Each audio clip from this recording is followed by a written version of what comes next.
Om Ahalya Draupadi Sita Tara Mandodari Tatha Pancha Kanyasthotram Nityam Mahapataka Nashanam. Namaste. What I just chanted is the Pancha Kanyasthotram. So this is a stotram celebrating the all-purifying effect of chaste and holy images of divinity. Ahalya, Draupadi, Sita, Tara, Mandodari. These are all women from our scriptures, our epics, and the stotram says that these are Pancha Kanyas, thinking of whom all sins can be destroyed. So actually, when we grew up, this particular stotram was mandatory.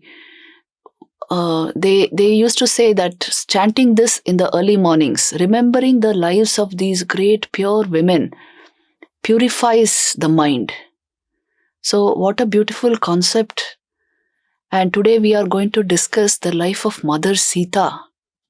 Mother Sita's life is really, I think it is beyond description, beyond all discussion. She simply stops the thought process itself. That is the power of her personality. She is the all-purifying, auspicious personality. Wherever these great ideals are worshipped, Sri Ram, Mother Sita, there the intelligence will work at the highest level. In fact, emotional intelligence, what we are calling today, can naturally be got if you just dwell on these lives. It will give you deep inner balance, purity of mind. Sita's life, Mother Sita is truly the mother of all of us because her life depicts such a high ideal that all we can do is bow down at her feet. And she herself is Patita Pavani. She is all purifying.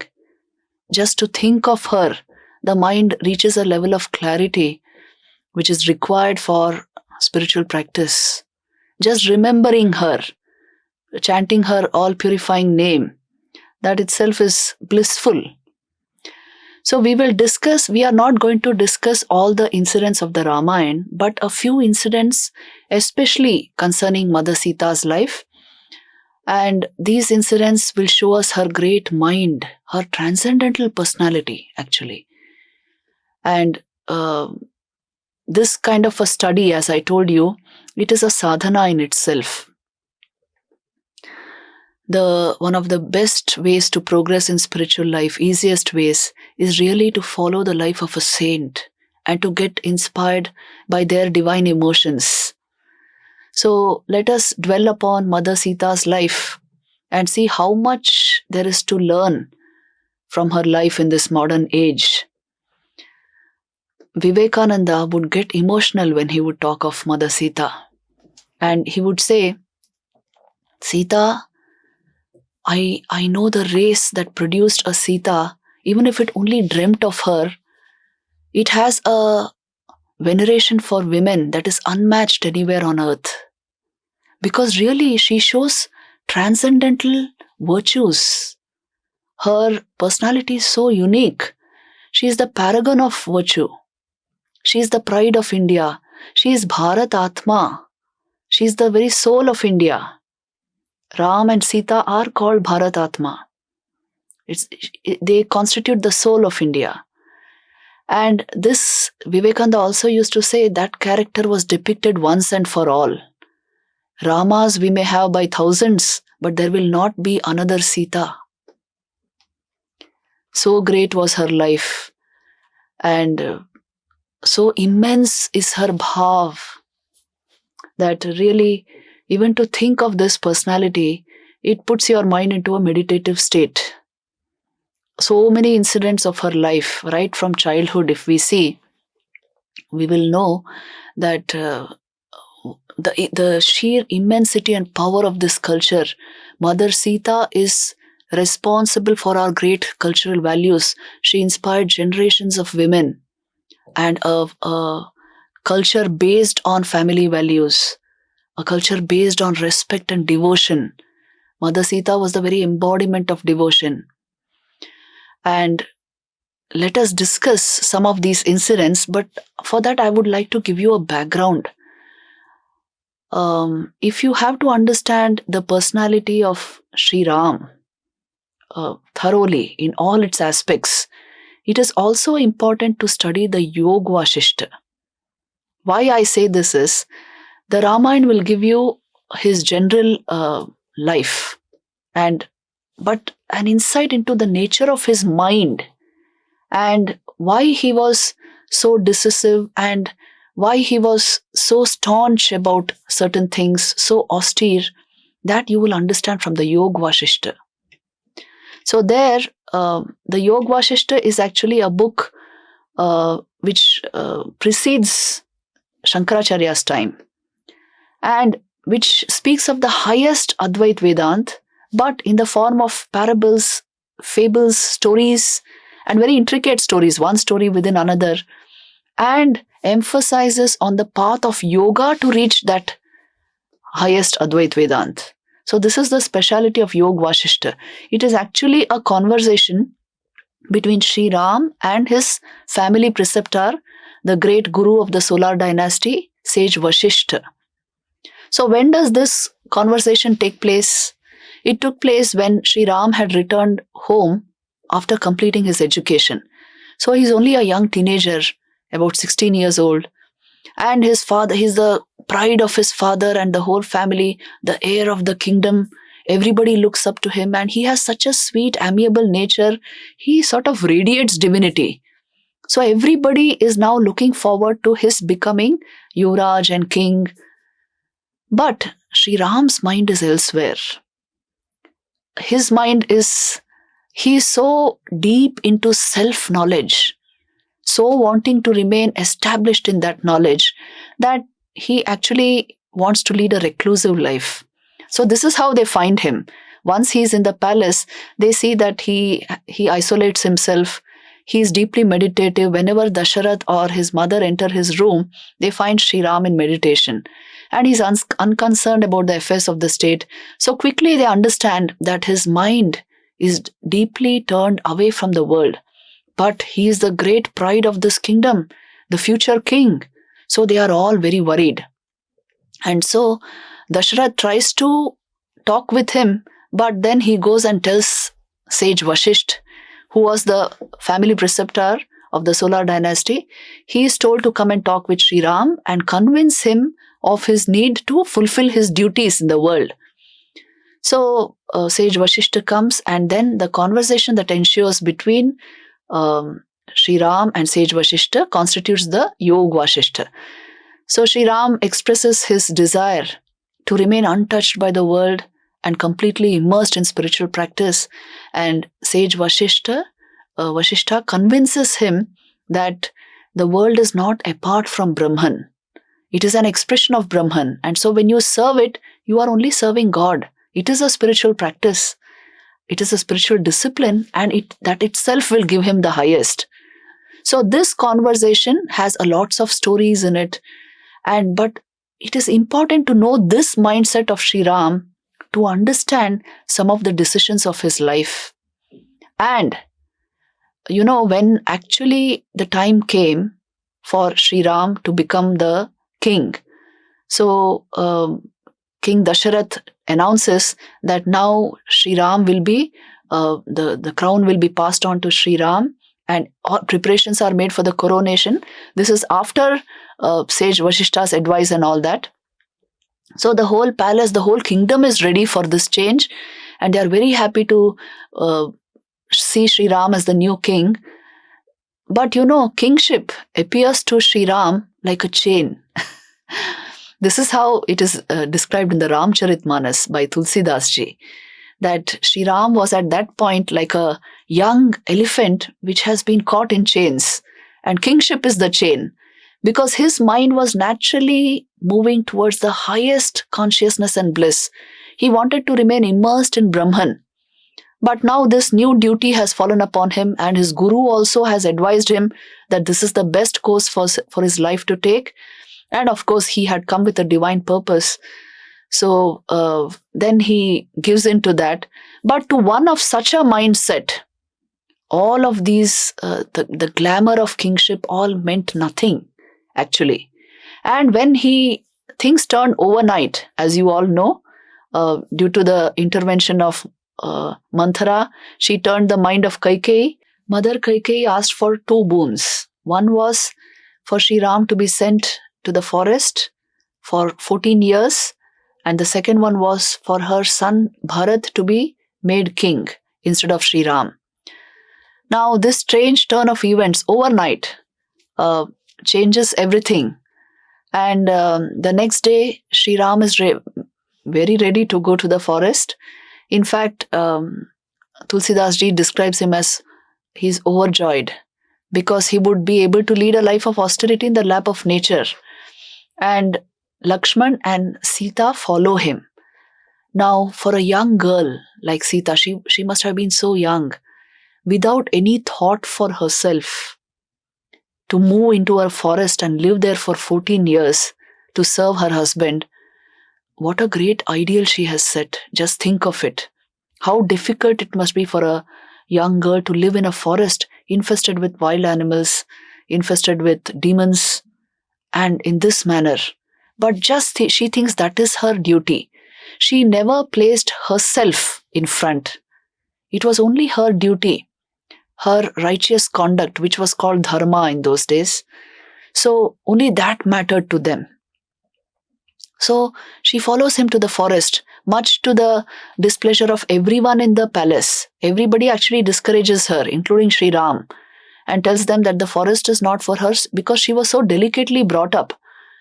But she insists on this and goes along with Sri Ram just with the purpose of serving him.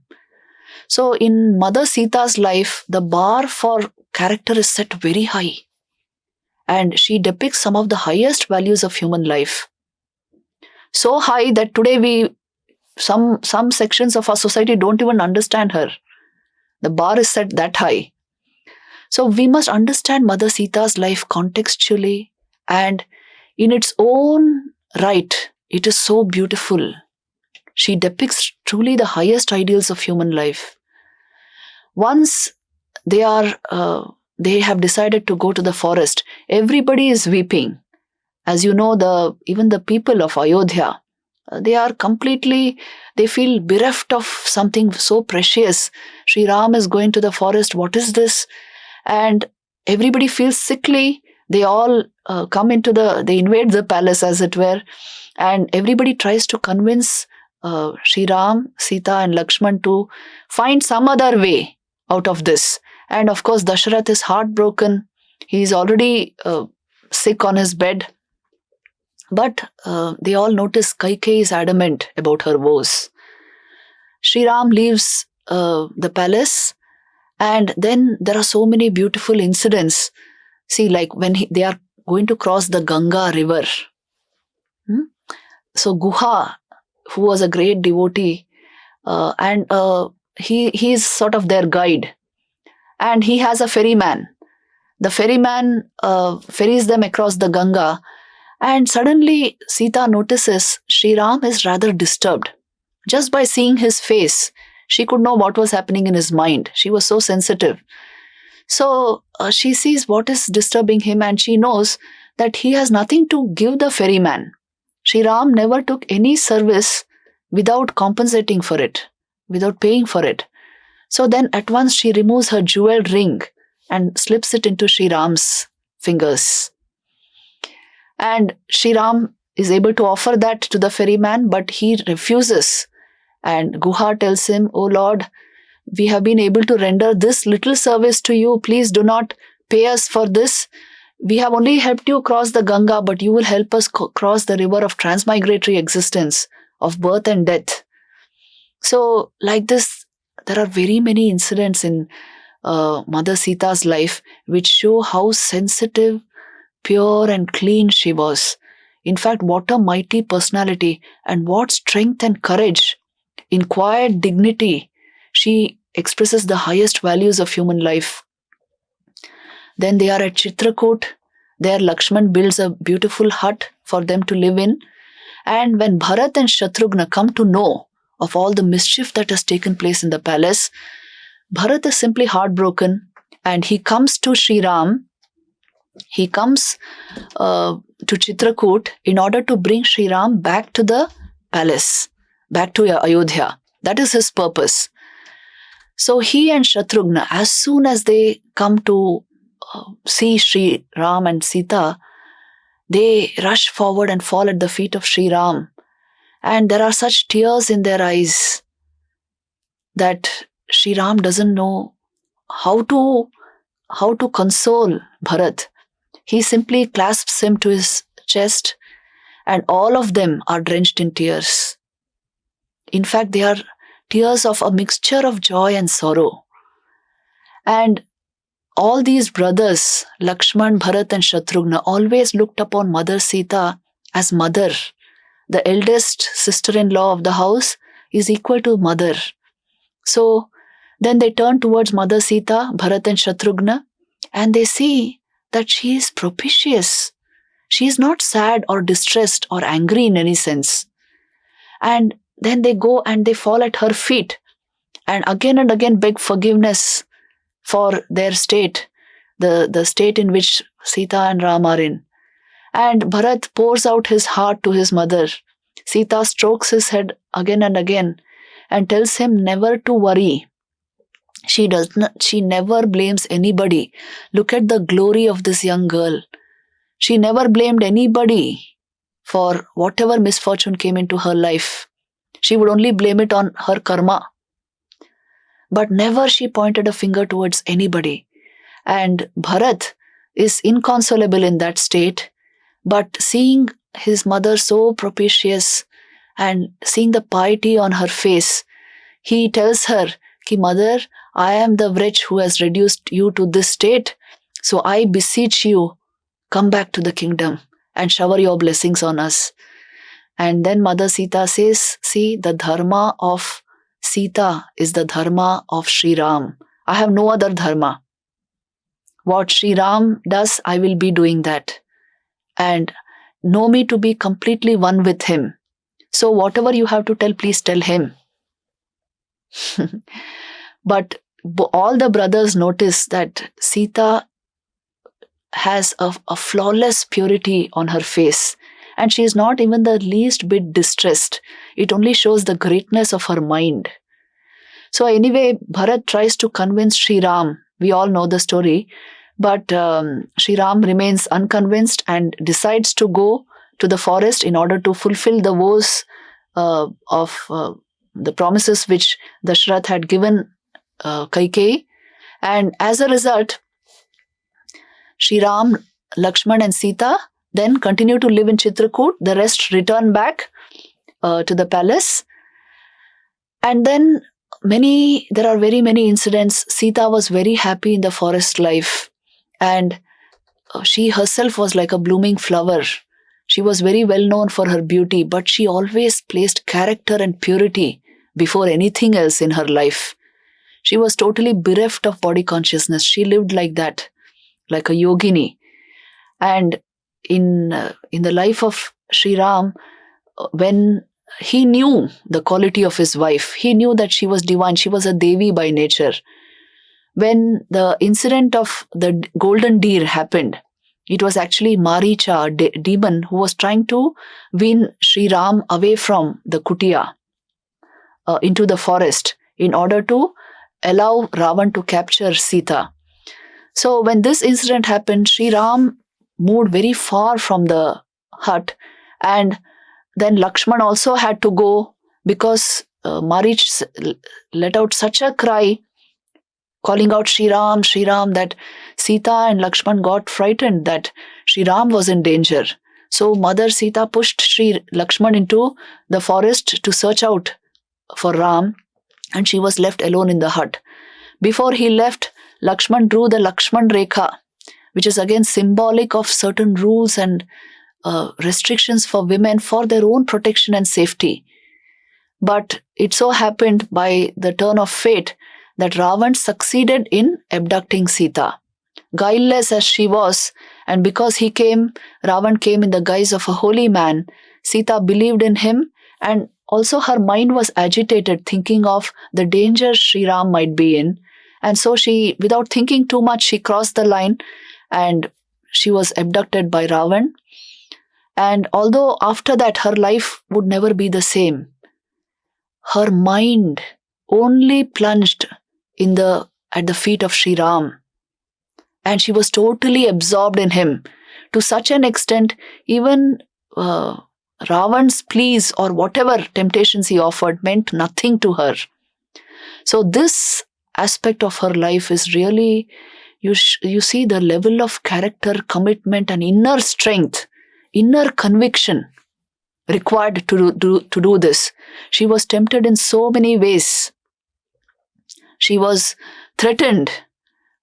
He employed a group of Rakshasis to even torment her. But nothing moved Sita. She would not move from her resolve, from her devotion to her husband. What an amount of strength and courage this takes under such very trying and excruciating circumstances. When she is so far away from Sri Ram, when she doesn't know what the future would be like, when she knows how she's a loner there, still she maintained her values with such strength, with such courage. Of course, she was a Devi. So the inner bhav came out so beautifully in these very troubled times in her life. In fact, when Sri Ram would come to her, she would just place a blade of grass between them and say that you cannot cross this line. My chastity will not allow it. So she's the very embodiment of chaste, pure love and devotion. And she remained like this, flawless throughout her life. So Ravan, in all his stupidity, was disappointed again and again. But he was so adamant and so bent upon his own destruction that he did not move from his stance. And as a result, the war took place. But before that happened, there is one more thing for us to observe. It is the picture of Hanumanji describing Sita in Ashokvan, when she was sitting there and just absorbed in Sri Ram and knowing very well that he would come to rescue her.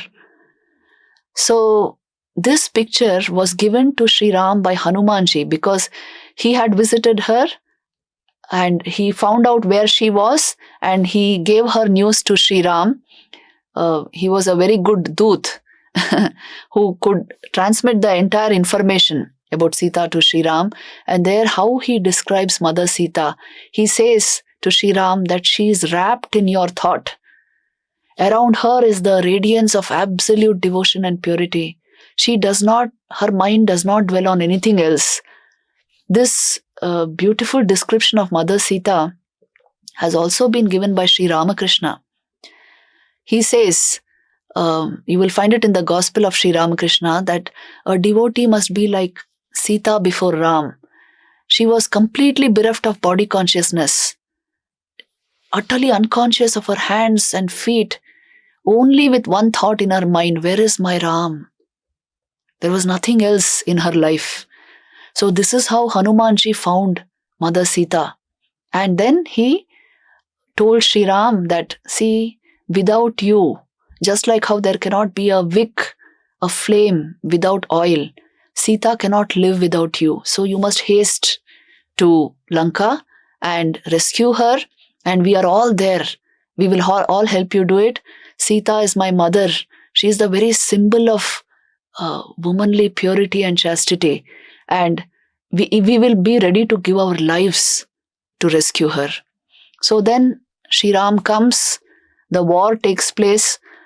Now, you know, all the Rakshasis, the women who were employed by Sri Ram to torment Sita and also to look after her while she was in Ashokvan, they all treated her very harshly, except one. But Sita never retaliated, never had bad words for them. In fact, at the end of the war, when Sri Ram won the war, Ravan was killed. She made sure that they were well protected. She even told the people who came to rescue her, that please don't harm these women. After all, they looked after me for so many months. So this is Mother Sita's nature, very embodiment of forgiveness, piety, and inner strength and courage. She would not bend her views, her rules, her commitment for anything in life. And because she has set such a legacy of loyalty and commitment, you see, I told you the wheel of society requires a very stable hub. The womanhood of the country is that hub. This inner strength, courage, and commitment, it keeps the spokes in place. The spokes are the families. And as a result, the wheel of society rotates. So Mother Sita, by showing this example, she has raised the bar very high. And that is why for generations she has been responsible for the stability of Indian society. This epic has affected us very deeply. And Vivekananda, that is why he says, Sita is the name in India of everything that is good and pure and holy, everything that in woman we call womanly. She embodies that. She is the embodiment of that. So this bright personality has shed great luster in this culture. In fact, she is in stark contrast to the pitiful picture of womanhood presented in so many circles, even media circles. Woman is the very embodiment of strength, courage, and character. She is the embodiment of purity. She is that point from where the next generation, even stronger than the first generation, emerges. So this picture of womanhood, this is the actual women's empowerment, where women are able to imbibe these values from a personality like this. So these have to be highlighted. These have to be portrayed. And to the extent we are able to do this, we will not only uphold our culture, we will be highlighting the essence of womanhood. And this will only bring glory to our nation and culture. So women's empowerment actually means highlighting this, the great virtues of great womanhood. Mother Sita's life is full of these things. That is why she is Bharatatma. So even after the war is won and they are proceeding back to Ayodhya, you should see Mother Sita's behavior towards each person. It has not changed. In fact, she has become more sober. She has become more devoted to everything. And in forgiveness, in value, she is really unparalleled. And that is why she is given as the very exemplar of loyal devotion towards the husband, towards her in-laws, towards the people. She looked upon the entire Praja as her own children. She has manifested the highest ideals of life, even in very trying circumstances. How should be a woman's mindset and how she should remain committed. So this is something very great. Actually, if you see the circumstances of her life, they are very shocking, and they can throw anybody into a state of negativity, depression, but not Mother Sita. That is why I say her inner strength was tremendous. And this is something we have to learn from great personalities like this. That is why she is the ideal. She was always considered the ideal. That is why we worship her. So Sita's life is a paragon of, she's a paragon of very high values. When Sita was rescued from Lanka and she is back in Ayodhya, look at her behavior towards everyone. She is the same motherly behavior. She is the pride of the kingdom. She is the pride of the palace. All her mothers look up to her, and her behavior towards everyone, towards her brothers-in-law, she was a mother to them also. So Sita's entire personality, see, this is the power of chastity, purity. it naturally brings the mother bhav because she radiated that. She was so worshipful in the eyes of everyone. This matra bhav, it is so very vital to any culture. See, a child's physical and psychological growth entirely takes place in the lap of his mother. What a great role she plays. After a certain age, the child may forget that. But this service which she gives him, what actually a mother gives her child, it is simply irreplaceable. And that is why we actually have a mother culture, a culture that deeply respects motherhood. That is the essential bhav of a woman. And that which brings out that bhav is empowering to the woman. So, in Mother Sita's life, you will see this flowering so well. That part which she played in the family, that part is really very, very beautiful, very, very great. In fact, she even stood as a pillar of strength to Sri Ram when it came to his Raj Dharma. So we all know that very painful incident where Sita was again banished to the forest. Now, there is so much of controversy around this incident. I have also been asked many times about it. I don't want to go into the right or wrong of it for the reason we are here only studying the great character of Mother Sita, her great personality, the ideal she represents.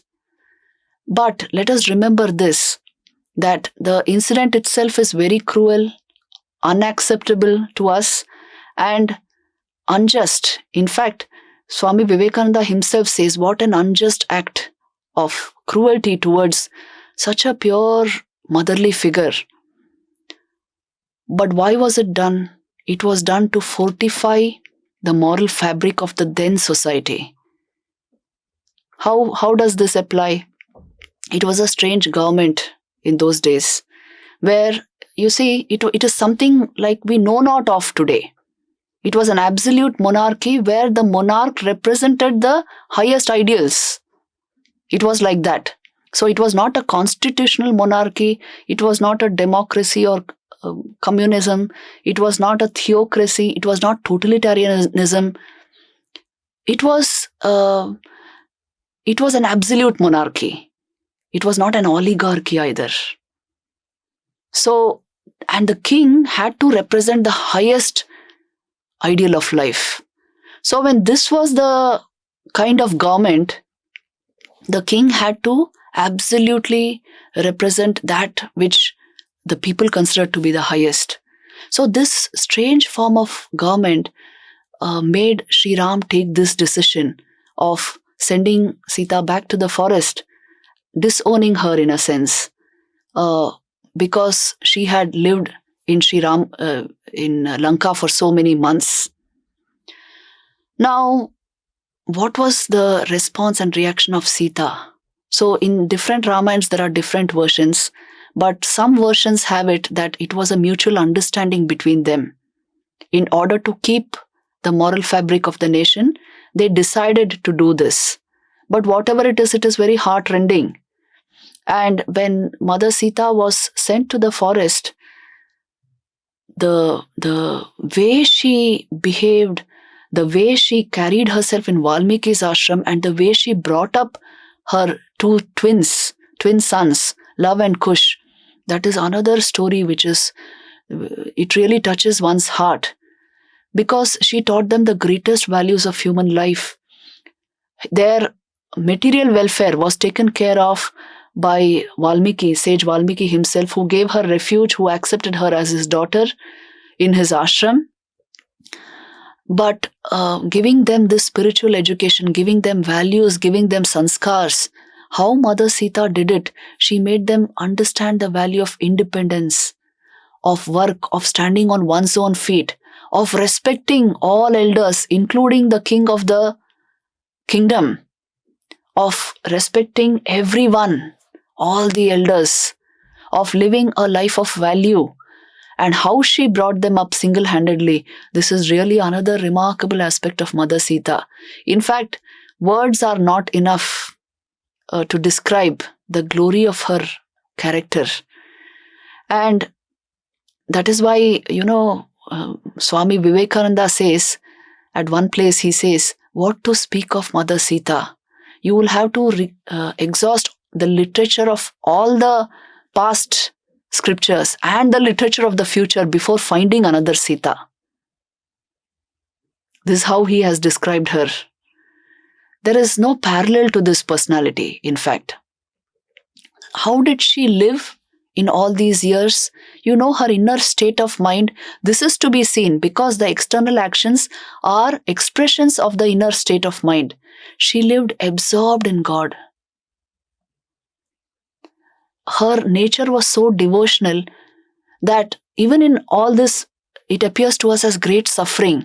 But Sita's mind was absorbed at the feet of Sri Ram. She is the supreme embodiment of devotion. She is a Devi.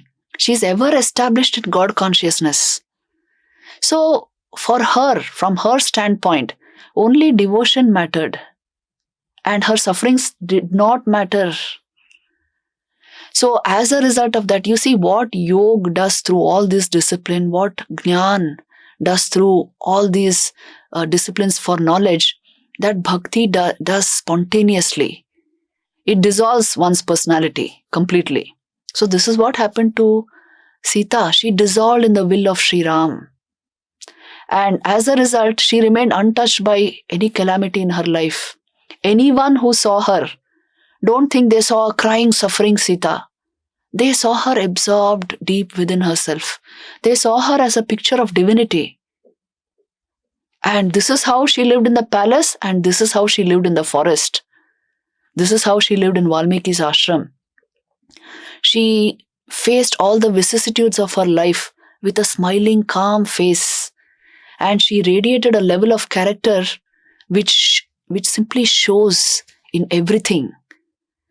So let us learn this lesson from this great life. Whatever your consciousness is focused upon, that alone will remain real to you. Whatever the circumstances of your life, they are always secondary to what your consciousness is focused upon. Her consciousness was focused upon the divine. So she lived in Sri Ram. She lived in bliss. And nothing else mattered. So all she taught her children was to live like that. She provided for them a complete manual of the highest character and virtues of life. That is why today, Ramayana is one of the best ways to develop emotional intelligence in your children. Where Sri Ram and Mother Sita are worshipped, there you will find the natural flowering of the highest emotional intelligence and the greatest values of life. Teaching her children through the example of her own life, she stood as a pillar of embodying the highest. And that is why, Sister Nivedita would also become emotional while talking about Mother Sita. And she once said, Sister Nivedita, as you know, was the Irish disciple of Swami Vivekananda. While talking of Mother Sita, Nivedita once said that a woman's highest education is her passionate love for Sita and Savitri. Because they stood for the greatest values of human life. Even in the midst of such calamity, such negative situations, they embodied the highest. Somewhere within themselves, they were so stable, so committed, nothing could shake them. So this central message of these great lives, this is something we must be able to capture. That is why they are worshipful to us today. Mother Sita's life, especially all these negative situations of her life, situations in which she found herself, they are to be understood contextually. And Mother Sita's inner bhav is to be captured and emulated, absorbed within ourselves. That is the purpose of the coming of these incarnations. They come to teach. They come to teach through their own life, through their own character. So if we can imbibe these values, I think Mother Sita's great sacrifice, her placing the ideal before herself always in life, that will really be sarthak, that will really um, have it will really continue to inspire us, and it will have deep meaning if we are able to imbibe these values, culture them in our hearts, and transmit them to the upcoming generations. So it has been a blessing to actually dwell upon Mother Sita's life. In this age, similar virtues, values you will find in the life of Mother Sharda. Why I am portraying these great characters is to give you the real picture of Indian womanhood and what our women have held dear to their lives down the centuries, and what they really yearn to manifest even today. So, to the extent we are able to gear them towards these great values, towards this level of character, to that extent, let us remember we are empowering our women, because this is their real nature. And to the extent this is understood, it will elevate our society. Any society does not become a progressive society just by increasing infrastructure or the economy. It becomes great by the character of its people, and especially by the glory of its women and its mothers, because that has the greatest influence on the upcoming generation. So these great mothers of our culture have contributed immensely for long, over the millennia, for the generation of character. Let us pay them the greatest homage, and let us bring their great virtues into our lives. Om Shanti, Shanti, Shanti.